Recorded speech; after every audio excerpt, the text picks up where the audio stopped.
Assalamualaikum warahmatullahi wabarakatuh. Kami dari kelompok 4 akan menjelaskan mengenai penilaian persediaan.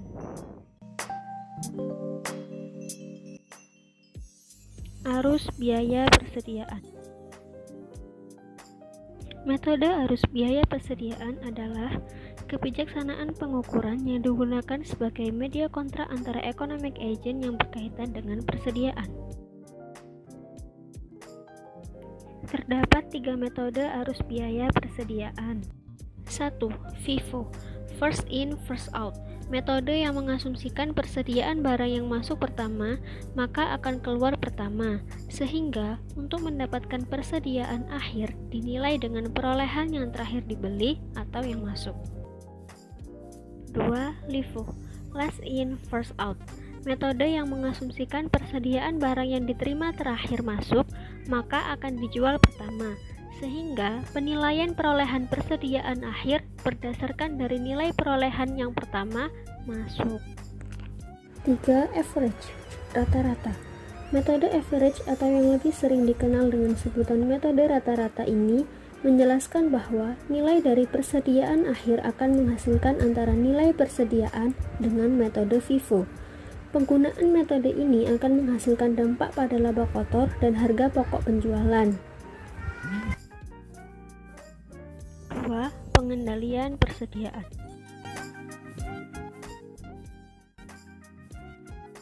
Pengendalian persediaan atau stock control adalah usaha yang dilakukan oleh perusahaan dalam penyediaan barang-barang yang dibutuhkan untuk proses produksi agar terpenuhi secara optimal, sehingga proses produksi berjalan dengan lancar dan mengurangi adanya risiko yang akan terjadi seperti kekurangan barang, serta perusahaan dapat memperoleh biaya persediaan sekecil-kecilnya yang akan menguntungkan perusahaan.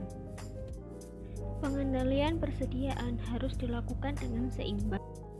Jika persediaan terlalu besar atau overstock, maka beban-beban biaya untuk menyimpan dan menjaga persediaan di dalam gudang akan tinggi, sehingga hal ini akan menyebabkan pemborosan.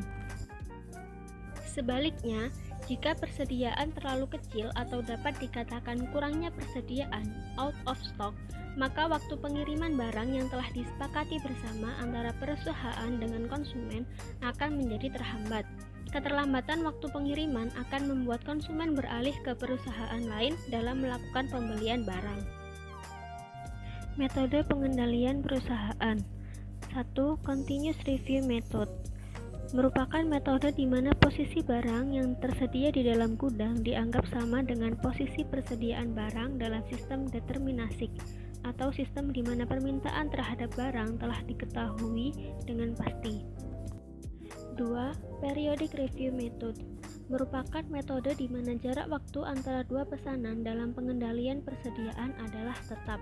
Dalam metode ini, persediaan pengamanan sangat dibutuhkan karena kemungkinan persediaan habis sebelum masa periode pemesanan datang akan terjadi.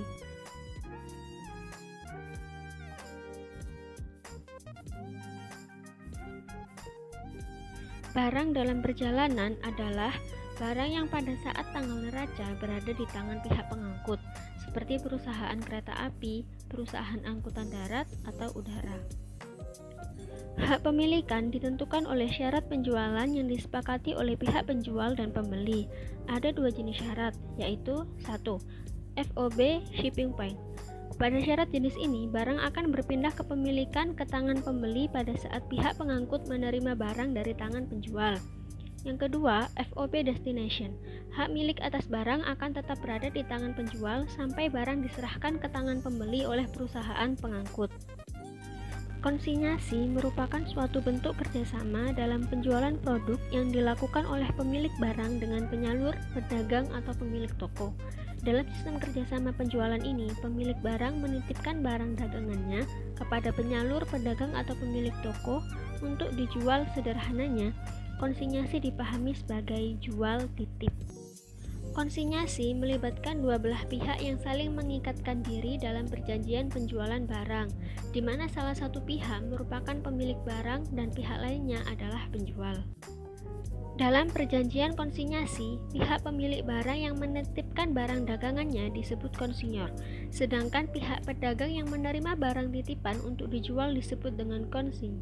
Sementara barang yang dititipkan untuk diperdagangkan sebagai objek dalam perjanjian konsinyasi ini disebut dengan barang konsinyasi. Baik, saya akan melanjutkan penjelasan dari Mbak Vicky. D. Perjanjian penjualan khusus. Seringkali transfer hal legal kepemilikan dan substansi yang mendasari transaksi tidak cocok. Bisa saja hak legal telah berpindah ke pembeli, tetapi penjual barang tetap menanggung resiko kepemilikan. Sebaliknya, transfer hak legal mungkin belum terjadi, sehingga resiko kepemilikan telah berpindah ke pembeli. Berikut 3 situasi penjualan khusus yang sering terjadi. Pertama, penjualan dengan perjanjian beli kembali. 2. Penjualan dengan tingkat retur yang tinggi. Dan terakhir, penjualan cicilan. Penjualan dengan perjanjian beli kembali. Intinya, bahwa pihak pertama membiayai persediaannya dan mempertahankan risiko kepemilikan, sekalipun hak legal atas barang secara teknis telah berpindah kepada pihak kedua akibat penjualan. Penjualan dengan tingkat retur yang tinggi. Industri yang memiliki perjanjian formal atau informal yang memungkinkan persediaan dikembalikan dengan menerima uang yang telah dibayarkan.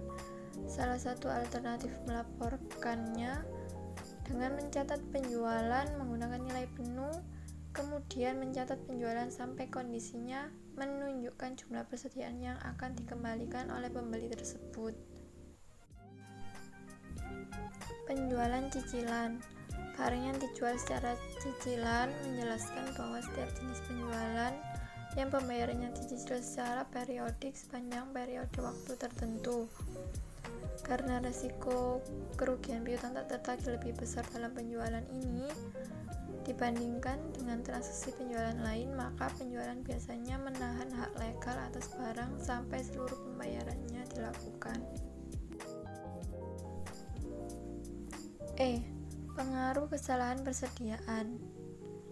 Biasanya pos-pos yang dimasukkan atau dikeluarkan secara tidak tepat ketika penentuan harga pokok penjualan akibat kesalahan penyaji yang menyebabkan laporan keuangan tidak sesuai.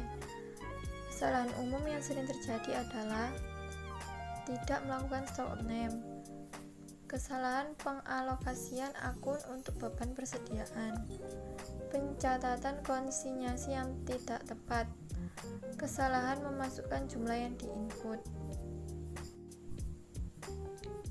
Pengaruh kesalahan pencatatan persediaan dibagi menjadi 2 pengaruh. Pertama, pengaruh terhadap pencatatan persediaan akhir. Jika persediaan akhir kurang saji, maka modal kerja dan rasio lancar kurang saji. Jika harga pokok penjualan lebih saji, maka laba bersih kurang saji. Pengaruh kesalahan-kesalahan ini dapat menurunkan laba bersih pada periode berjalan dan meningkatkan laba bersih pada periode selanjutnya. Yang kedua, pengaruh terhadap laporan keuangan. Kesalahan ini terjadi ketika barang tertentu perusahaan tidak dicatat sebagai pembelian dan tidak diperhitungkan dalam persediaan akhir. Pengaruh kesalahan ini terhadap laporan keuangan adalah 1. Kesalahan dalam pencantuman barang dari pembelian dan persediaan yang akan menyebabkan persediaan dan utang usaha kurang saji, serta pembelian dan persediaan akhir periode akan kurang saji dalam laporan laba rugi. 2. Kesalahan tersebut kemudian akan saling meng-offset dalam harga pokok penjualan. Modal kerja juga tidak berubah, tetapi rasio lancar akan lebih saji. Sekian dari kami, kurang lebihnya mohon maaf. Terima kasih. Wassalamualaikum warahmatullahi wabarakatuh.